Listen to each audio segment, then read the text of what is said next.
Welcome to this week's episode of Blast from the Past, where we bring two historical rivals from the past into the 21st century to get a closer look at how history was made. I'm your host, Amber Shootman, and today we are pleased to welcome one of history's most infamous political rivals. Serving together under George Washington himself, one fought for the minority, one fought for the majority. One was agriculture, one was industry.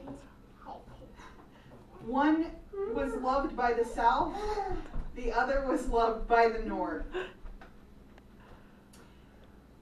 You can see where this rivalry was going to lead. Even as America was being born, these two men were responsible for the ideals that would eventually tear it apart.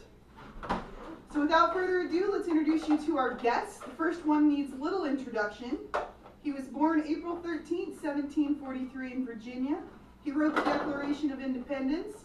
He was the third president of the United States. He was responsible for the acquisition of the Louisiana Purchase and St. Louis and Clark, as well as 3 other expeditions into the West. Representing the Democratic Republican Party, please welcome Thomas Jefferson. Woo-hoo! Yay. Our next guest was born January 11th, 1755 in the British West Indies. His mother was a French Huguenot, his father was a Scottish laird. However, they never married. Because of his bastardry, the Church of England would not permit him to attend school. His mother hired a tutor until they could no longer afford it. Then he continued his education on his own, with whatever books he could find. In 1772,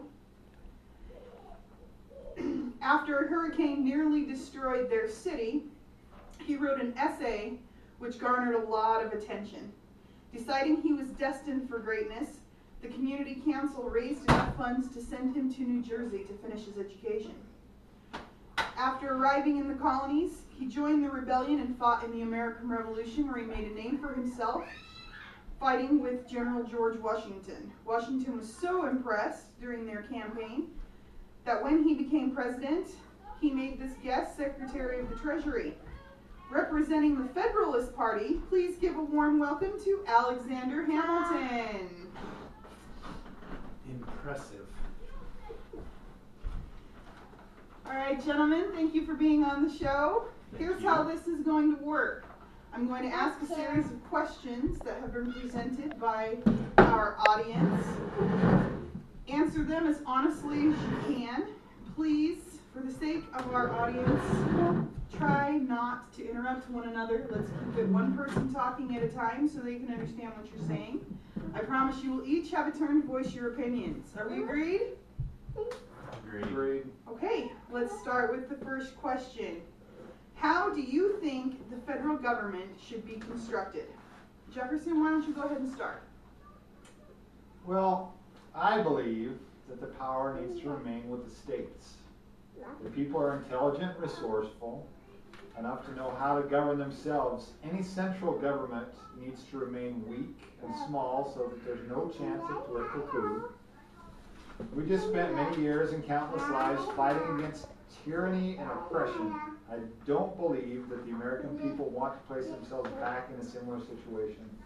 For this reason, I believe that the few government positions that are actually needed should be elected by popular opinion. If men are to be governed, they should be able to choose who they want to govern them. Okay. Hamilton, do you agree with Jefferson? Absolutely not. Tom has it all wrong. If the power remains with the states, our new nation will fall within a year or two due to chaos and conflicting interests. A strong central government needed to ensure that all the states remain unified and cohesive. Unified and cohesive unit. If we are not united, other countries will see us as weak and wage wars that we are ill prepared to fight. No, the power must remain with the central government. I can, however, see the fear of political coup. For this reason, I propose that more governmental positions be created. The more people you have working in government, the less likely it is that they will be able to rise up in tyranny. The numbers work in our favor, not against it, as Tom would have you believe. Okay, but what about his bid for democracy? Who do you believe should be the leaders of this strong central government that you envision? It's unfortunate to admit, but the common people are simply not up to the challenge of making that kind of decision. Most do not know how to read or write their own names. If they can't do that, how can we trust them to know who the best candidate will be? Easy. We can't. Each state government should choose a small group of educated, prominent, and influential citizens to act as electors each time a new government official is needed. These electors will know what is best for their state and communities and will simply vote for whoever represents their needs. You mean who best represents their own personal needs.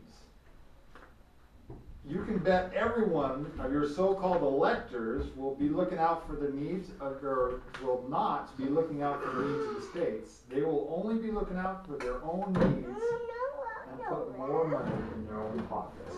Why is it always about money with you? I'm the Secretary of Treasury, Tom, and you care more about money than I do. Why do you suppose that is? Oh, okay. Let's try to remember the rules of the show here, guys. No talking out of turn. We agreed to this, remember? Yes? Okay, let's move on to the next question, shall we? Since you brought up money, Hamilton, one of our audience wants to know about how you plan to strengthen the economy after the high cost of the Revolutionary War. I'm glad you asked. I firmly believe that what this country needs is more than anything else is a national bank. It is nearly impossible to do business in another state because each one has their own banknote policies and currencies. Having one national bank would allow for more widespread business ventures. In order to accomplish this, I propose that the central government pays off the debts incurred by the states and establishes a national credit. This will allow us to operate on a global scale with European countries. Manufacturing, trade, and agriculture would also increase if we were able to compete with the likes of Great Britain and the Dutch. That is what is going to propel us into the future. Jefferson, do you agree? No. Alex has it all wrong. Our economic policy needs to focus on agriculture and self-sufficiency. We need to not be so wrapped up in making our name for ourselves in the world, but rather we should be focused on building up our stores so that we can prepare for that if the need should arise. We should use material harvested and gleaned from our resources in America to manufacture products in America for use by Americans. What little we do not need, we can trade with other countries like France to strengthen allies. France? France. Our loyalty should lie with Great Britain. We were their colonies. That is our mother country. They are the biggest powerhouse in the world and would make a much better alloy than the Napoleon France. Did all the dead mean nothing to you?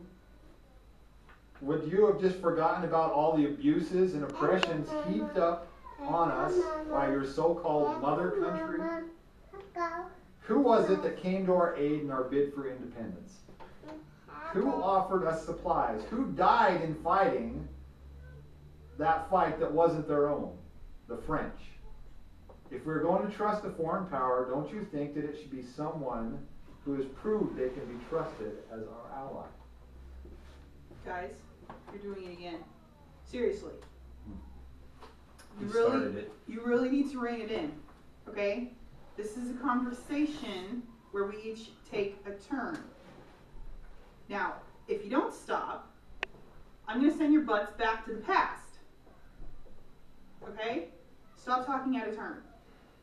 Are you ready to continue? Yes. Okay. Yes. So our next question is about the rights of the people.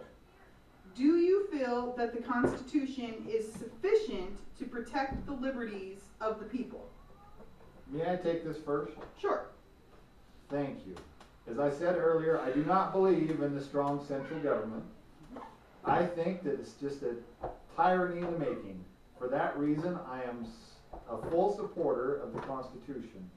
When applied to its fullest, the Constitution places very strict bindings on the central government. It spells out exactly what they are and not allowed to do. I am especially pleased with the Bill of Rights, which enumerates most of the concerns the people's had with the central government. This is no question as to what rights people have, as it is listed out in the rights there in black and white. The Constitution especially ties the hands of the central government and protects the rights of the states. Hamilton, what do you think?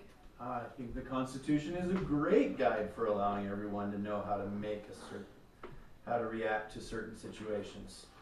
Yes, it lists the rights of the people and makes them feel all safe and warm and protected.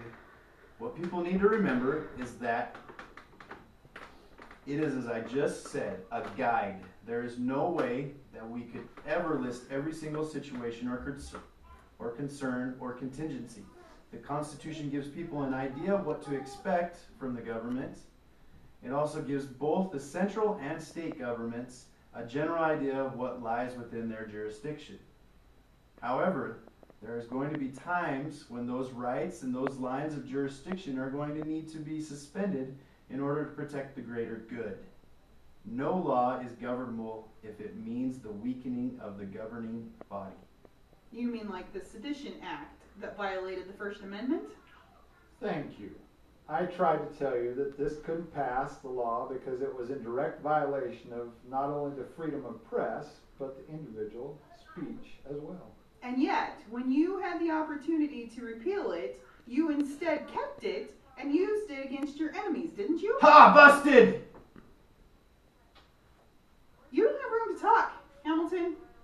It was your idea to begin with because you couldn't stand the stuff the Jeffersonians were printing in the papers about you in Washington. It didn't have anything to do with protecting the government so much as getting back at the man who was calling you names. Oh, busted. Let's just get back to the show. What's the matter, Alex? Afraid everyone here is going to find out what a backstabbing traitor you are? Well, at least I'm not a hypocrite. Mr. I oppose slavery but own 100 slaves. And just how many of those slaves are your Biblos? We're really going to rehash that same old scandal. As I recall, you tried to use it against me in 1800 as well. How did that turn out? Oh, wait, I won the presidential election. People didn't care then. I doubt they care now. Yeah, should I tell them about your other affairs? Like the woman in France? Maybe I should ask you about Maria Reynolds, Do you really want to start digging skeletons out of the closet? Enough, guys. Let's bring it back to the show. I fully admit to my affair. You still won't fess up about any of yours. How can you expect people to trust you if you just lie to them like that all the time? Guys, come on. Back to me. The intelligencer was right. You really are a contemptuous, sniveling little weasel. Okay, that's it. This conversation is finished. Thank you, gentlemen, for your time, but I really don't think we need to hear any more from either of you. It's time for you to go back to the past. As for you, join us next week when we sit down with Generals Grant and Lee and discuss some of your favorite Civil War battles and why they ended the way they did. I'm Amber Shootman, and this was your weekly Blast from the Past.